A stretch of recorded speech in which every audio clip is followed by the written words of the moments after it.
Kristo akuzwe bavandimwe, twinjiye mu kwezi kwa munani, ukwezi nkunda cyane kubera ko ari ukwezi ku itariki ya mbere z'ukwa munani nyine nibwo nahaweho ubusaserdoti. Hari ku ya mbere z'ukwa munani ibice magana cyenda mirongo cyenda na gatatu, muri paruwasi yanjye kavukire ya Mushaka, diyosezi ya Cyangugu. Uyu ni umwanya wo gusuhuza abo bantu bose b'iwacu, abanyibuka, abo nibuka, abavutse nyuma, abasaserdoti bose bahavuka, abihayimana bose bahavuka, n'abandi bantu bose bakomeye bahavuka. Ariko ntuje cyane cyane babandi baduteguraga ubusaserdoti, ni ukuvuga baciye bugufi, bategura imbyino, bagategura ibirori, bagatanga n'imisanzu. Abo bose ndabasabira imigisha ku Mana. Ndasuhuza abakristo muri paruwasi nabayemo nka padiri, Mwezi, Nyabitimbo, za Shangi na Muyange, ariko nkanasuhuza cyane cyane padiri nako Musenyeri Nyasi, twaherewe ubupadiri umunsi umwe, uyu munsi akaba ari igisonga muri diyosezi ya Cyangugu. Hari kuri iyi tariki rero, ibyo byatumye ukwezi kwa munani nkugiraho urukundo rudasanzwe, by'umwihariko Mutagatifu Alphonse wa Ligori, uhimbazwa nyine kuri uyu tariki ya mbere z'ukwezi kwa munani.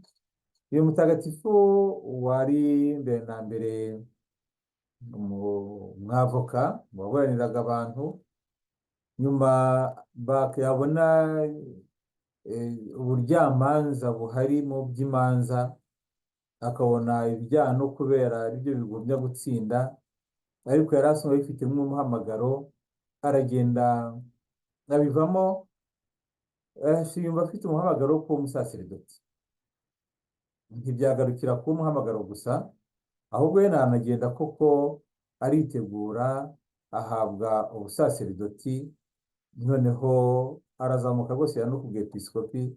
Ariko ikirenzeho yashinze umuryango w'abihayimana wari ubereyeho nyine mu by'ukuri kwita ku baciye bugufi. Ubwo turi mu gace k'amajyepfo y'Ubutaliyani, mu gace ka Naples, sinzi ubwo niba ari amajyepfo, ariko bijya kuba hafi y'aho ngaho.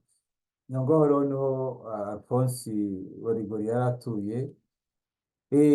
Ubuzima bw'ukuntu byarangiye ntabwo byari byiza cyane, ariko ntibyamubujije kumenya kuba umuntu mwiza ushimira Imana, kuko yashinze umuryango yashinzwe witwa Redemptioniste, n'ubwo baracyariho.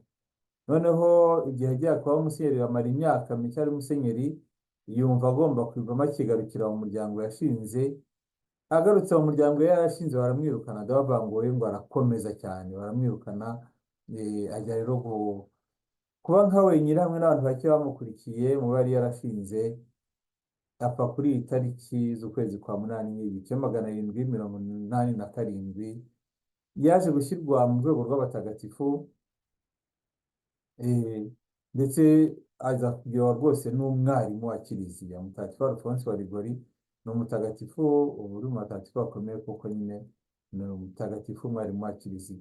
Birumvikana rero ko mwibuka cyane cyane kuri uno munsi, kuko nyine binjyana kuri uwo munsi nawe w'ubusaserdoti, nk'uko nibuka cyane rwose n'amasomo yasomwe kuri uwo munsi twahabwagaho ubusaserdoti.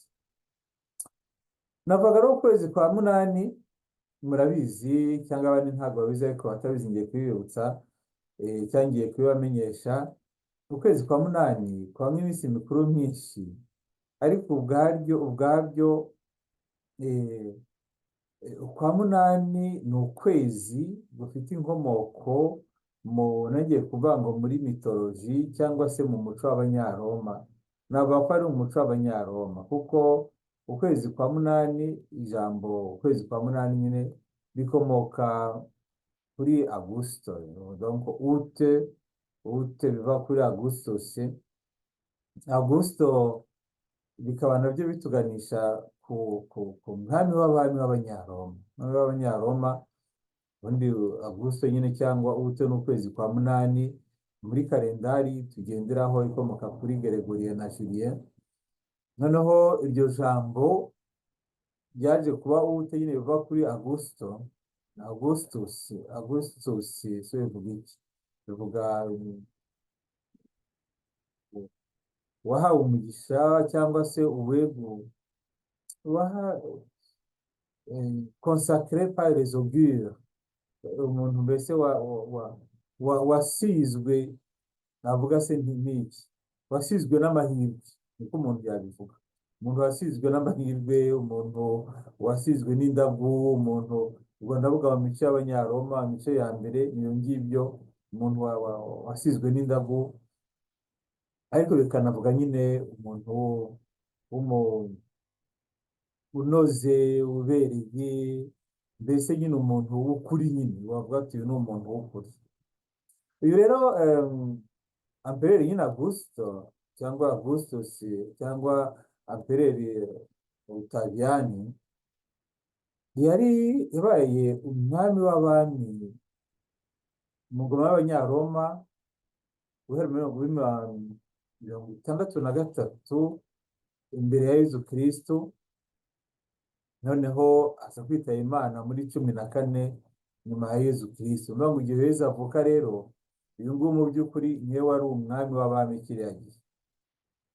Maze kubabwira nyine ko babanje kwita Octavien, hanyuma rero ahinduka umwami wa mbere w'abami, mu by'ukuri niwe witwa umwami wa mbere w'abami b'Abanyaroma, kuko iryo zina nyine ry'umwami w'abami niwe wa mbere baryise, bamwita ngo ni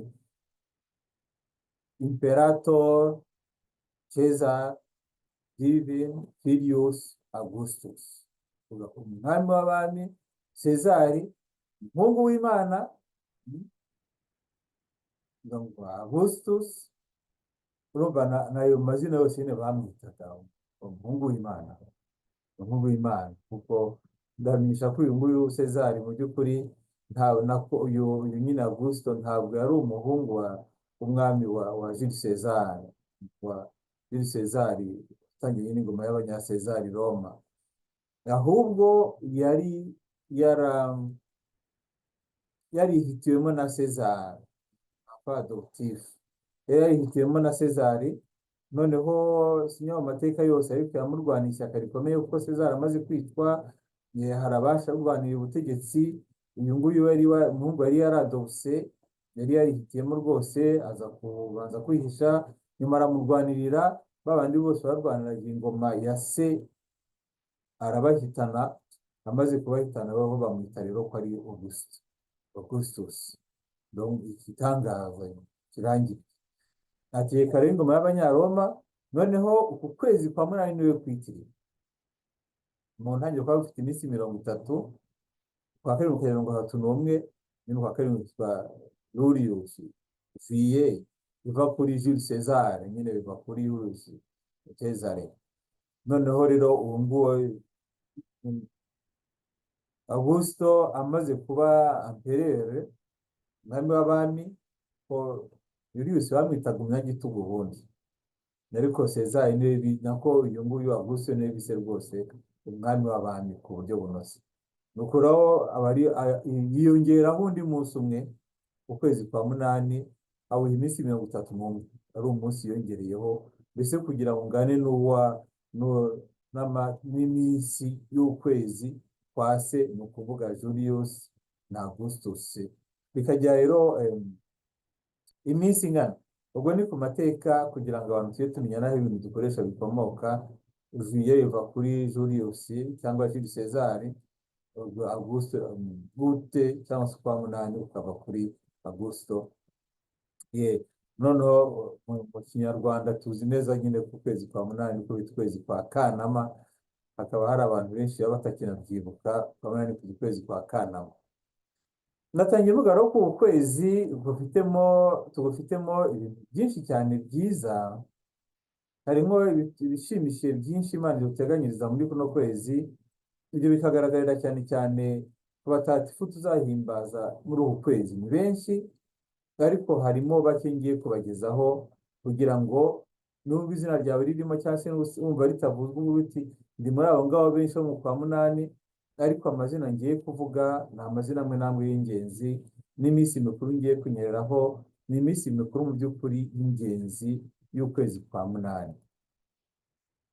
Navuga rero nahereye ku itariki ya mbere z'ukwa munani nibwo duhimbaza mutagatifu Alphonse Maria wa Rigori, uwo maze kubabwiraho gato. Ku itariki ya kabiri duhimbaza mutagatifu Pierre Julien Diamant. Nawe ni umutagatifu ukomeye, saseridoti yashinze ndetse n'umuryango.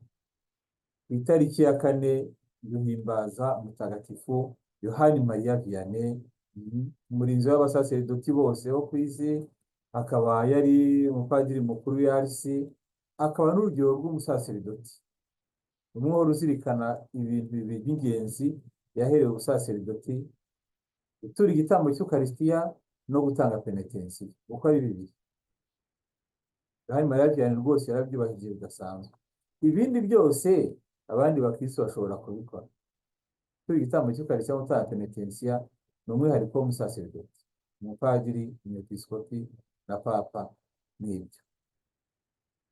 Yohani Mariya Vianney rero ni igitangaza mu kubitwereka kubera uburyo yabayeho atanga penetensiya y'amasaha n'amasaha, yasaba misa abantu bakavuga bati ese ko itarangira, kubera ko yinjiraga nyine mu ibanga ry'ubusaseridoti n'igitambo cya misa ari gutura, abantu benshi bakazanwa no kumukurikira mu gitambo cya misa. Ku itariki ya gatanu ni itahwa cyangwa se guhirwa Imana ya Kiliziya nkuru y'i Roma yahariwe Bikira Mariya, Sainte Marie Majeure. Ku ya gatandatu Yezu yihindura ukundi, umunsi wa kabiri nawe uhimbazwa kuko ni umunsi ukomeye. Abakristo b'Abarotodogisi barawubahiriza birenze cyane kuko ari umunsi tuboneraho ikuzo ry'Imana n'imirasire y'izuba ry'Imana izitugana. Ku itariki ya karindwi hari mutagatifu Kayitani.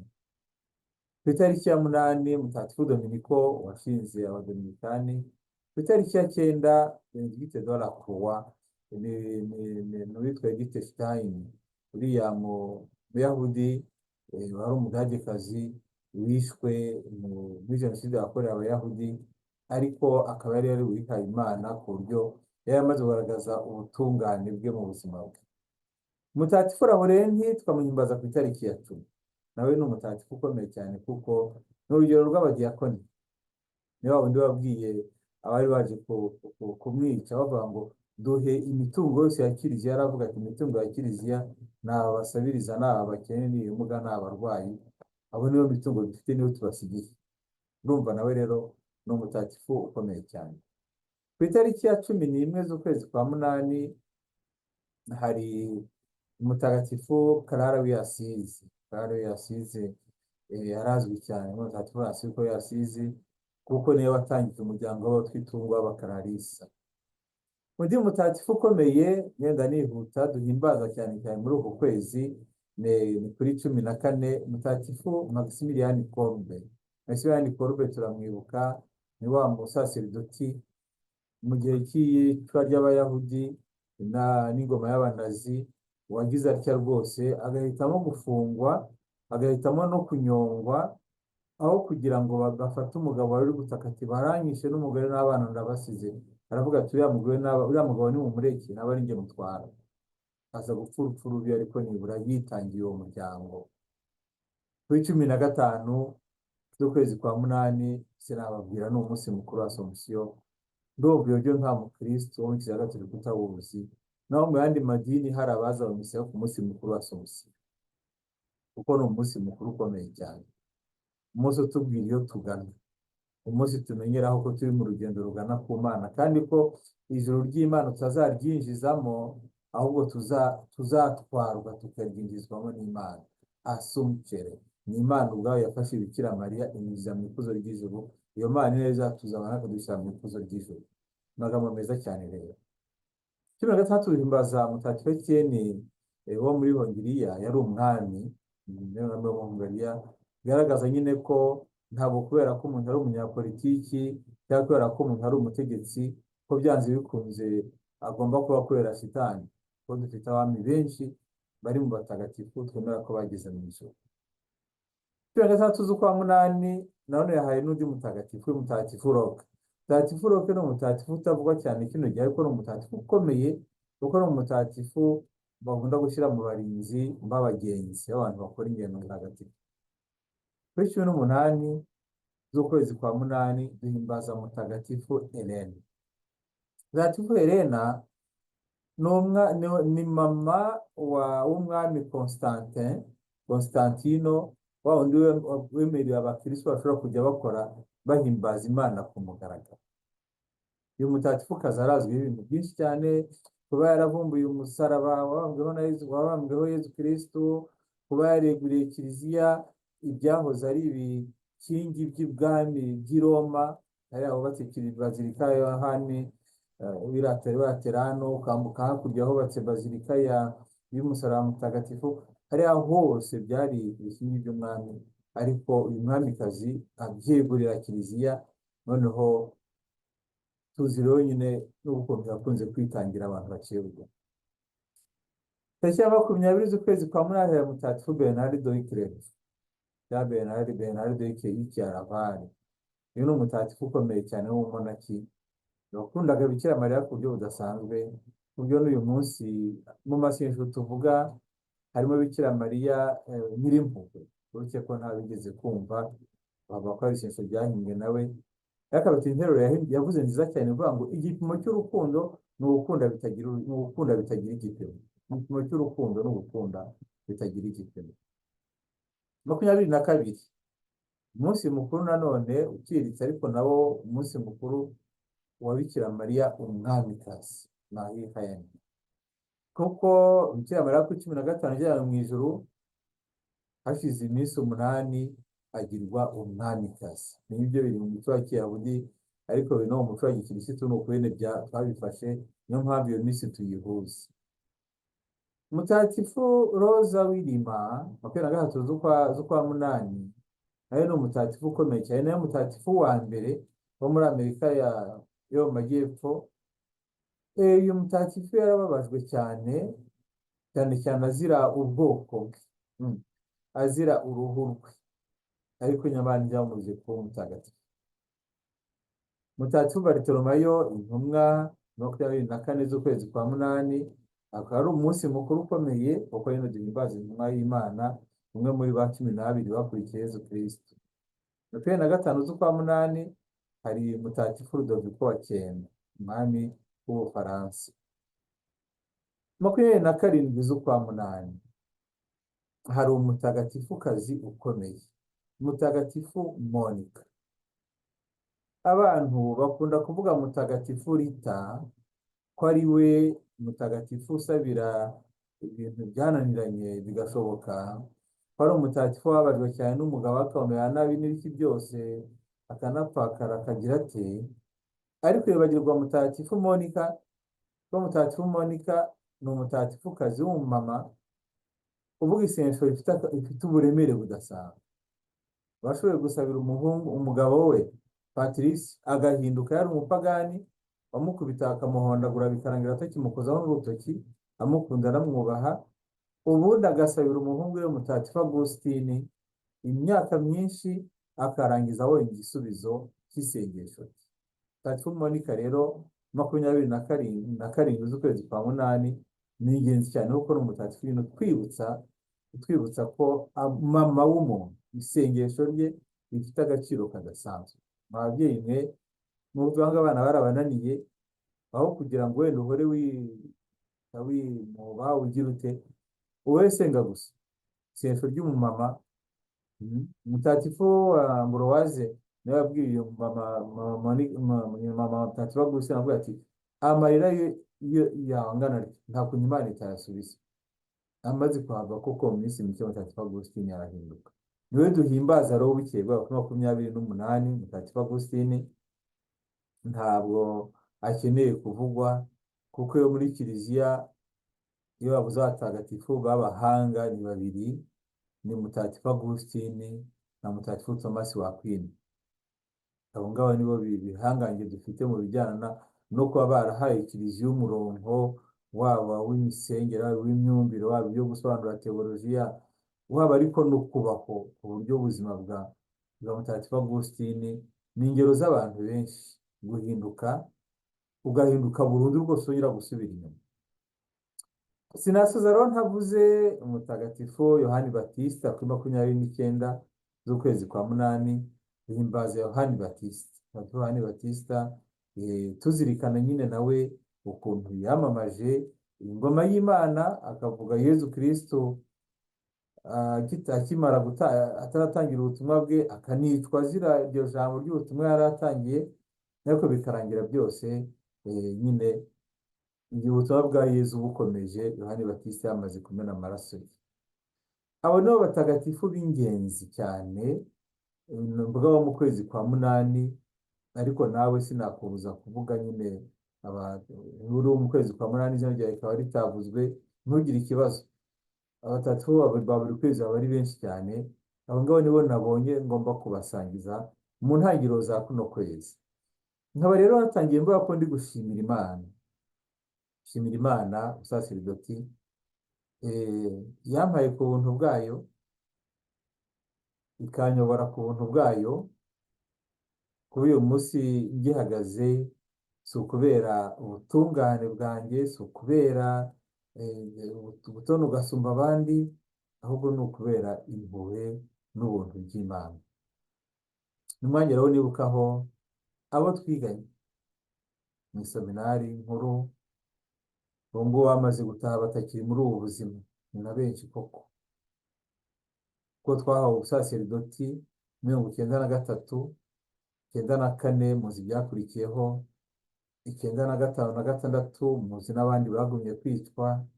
Abo ngabo bose ndabibuka, abasaseridoti twabanye twasangiye akabisi n'agahiye, ariko bikarangira nyine uyu munsi batakiriho. Hari n'abandi dufite twabanye ariko baje kwitwa n'urw'ikirago bisanzwe. Abo ngabo bose isenshi ryanjye ribagireho, ariko namwe mwese ndabizi ngo mubasabire. Abamaze kugera mu ijuru, Imana izadufashe twereke ikimenyetso ko bagiye bigeze imbere. Urabona zirikana n'abasaseridoti twagiriwe ubuntu n'Imana, tukaba tugihumeka umwuka w'abazima. Kuba tugihagaze nuko hari ubutumwa Imana ifite kuri twebwe. Ntabwo ari ukubera ko twari beza kurusha abandi cyangwa turi ibitangaza, ariko niba tukiriho, Imana iri kutubwira ngo hari ubutumwa ufite, kandi ubutumwa dufite maze kubunyuraho mu kanya, ariko cyane cyane ubwo butumwa bw'urukundo Kristo yatweretse, tugomba kuba mbere bo kurwereka abandi no kurubamo rwose. Kuba ugihagaze hari impamvu muvandimwe, twasangiye akabisi nabyo umunsi ukaba ugihagaze, hari impamvu.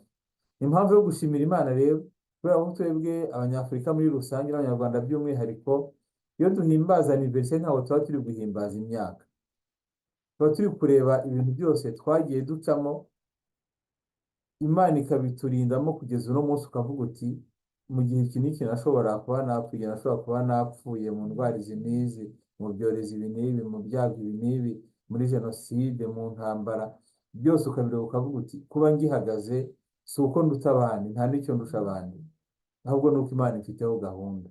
Noneho kubizirikana bikaba impamvu zo kurushaho gushimira Imana ibyo byiza byose dukorera, no gusaba imbabazi aho tutashoboye kuyinyura, no gusaba imbabazi abantu aho tutashoboye kubereka iyo sura nziza y'Imana cyangwa se y'ubusaseridoti. Mu gihe Bikira Mariya duhimbaza muri kuno kwezi kwa munani, buriya hari indi minsi mikuru myinshi, cyane cyane nko mu bihugu by'i Burayi, Bikira Mariya mu kwezi kwa munani, amatariki anyuranye, haba hari iminsi mikuru myinshi ya Bikira Mariya. Ariko navuze iri ibiri ikomeye, kubera ko ukwezi kwa nyine ukunze kwitirirwa ukwezi kwa Somusiyo. Ukwezi kwa Somusiyo ni uko Bikira Mariya yimakazwa abo umwamikazi w'ijuru n'isi. Adusabire rero tuvuganire nawe mwese, kandi abakurikira ibiganiro byanjye, Imana ibaho umugisha kandi cyane. Impamvu mbivuze nkaba nambitsindagiye cyane, ni uko iyo haba ubusaseridoti waba ubutumwa bwo kwamamaza inkuru nziza ku isi hose. Ubu ngubu rero biratangaje, biranashimishije, Imana yaduha uburyo bwo kwamamaza inkuru nziza ku isi hose. Iyo nshyizeho ikiganiro kivuga Imana, kikarebwa n'abantu 15, 30, 40, uravuga uti bwa butumwa bw'Imana, roho Imana afite ukuntu ari kubutwara bukagera ku isi hose. Iyo ndebye ku rubuga, urutare rwamara n'imyaka 2, kandi rutavuga ibintu navuga nti sensationnel, rutavuga ibintu byo gushyushya cyangwa se byo gutwika kuko kino gihe babivuga bivuga ibintu by'iyobokamana. urabona ko hari abantu benshi badakururwa n'ibyo by'inkuru nziza y'iyobokamana. hakaba n'abo bikorera kumva wenda atabitaho igihe yareba ikiganiro, ari ukareba ukubona abantu basaga ibihumbi 8 bagenda bagana ku 10 bashobora kwiyandikisha ku rubuga ngo bavuga uti Imana isingizwe uri igitangaza.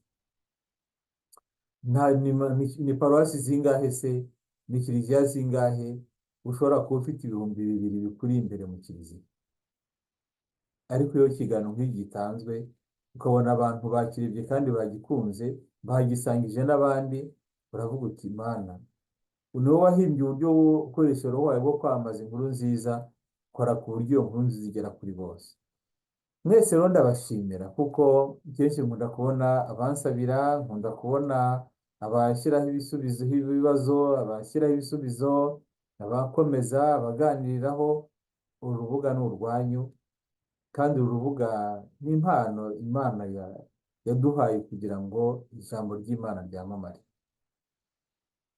Ndabashimiye rero mwese kandi ndabasabira umugisha w'Imana ku izina ry'Imana Data na Mwana na Roho Mutagatifu. Amen.